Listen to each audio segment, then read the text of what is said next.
In this video, we'll show you how to add meetings and appointments to your calendar.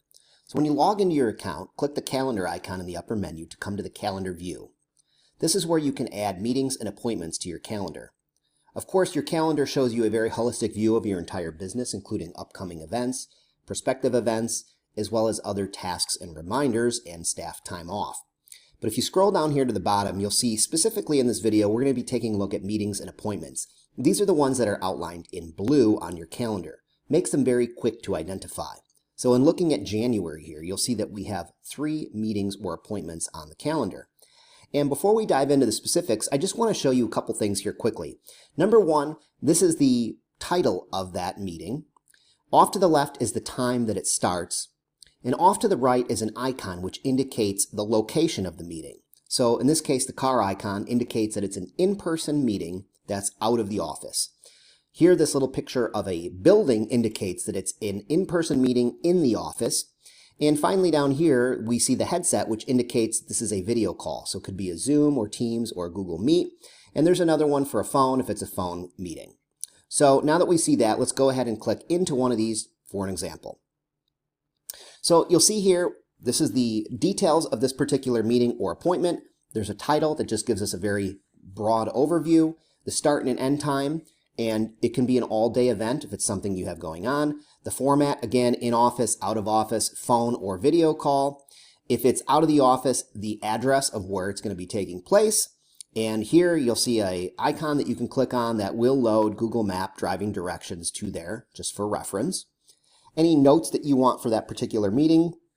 And then down here, you have the opportunity to associate an event with this meeting. So if this meeting is taking place for a booked client or a prospect that you already have in the system, you can type in their name here, and you can automatically then associate this meeting with that particular client.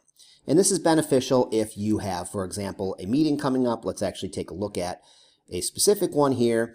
We're going to meet with Kelly Taylor on this particular date, and we're going to be discussing her request list.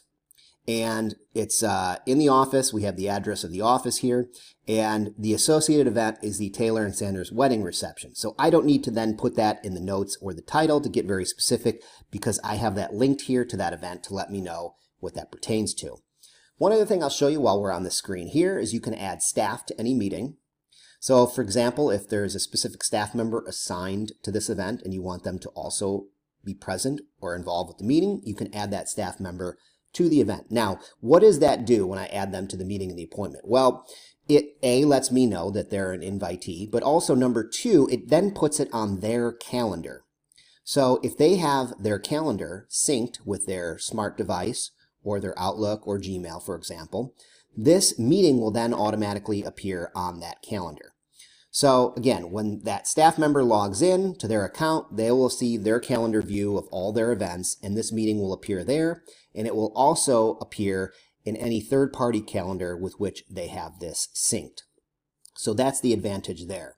Now, the associated event is optional. So for example, if we wanted to add a meeting and we wanted it to be an internal staff meeting that's not associated with an event, we could go ahead and set that up, put in a title, the time, format, any notes, and we'll just leave this blank. We're not going to associate it with any event.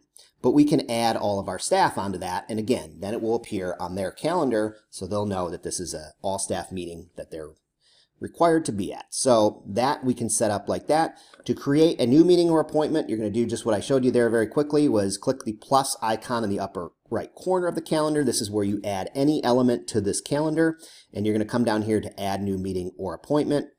One other thing we'll show you here is if it is a video conference, you say video call, you will have the opportunity then to put the URL of that video conference in here, and then you can just click on this icon here to launch that meeting when the time comes up. And that's everything with meetings and appointments. And again, you can set multi-day. If you have something going on, you can set it for specific staff members. And the great thing about it is when you sync your calendar to your external device, again, iPhone, Android, Outlook, Gmail, etc., all of this will then be synced down to your local device. So not only will you have access to your events, but you will also have access to all of your upcoming meetings and appointments on that external device.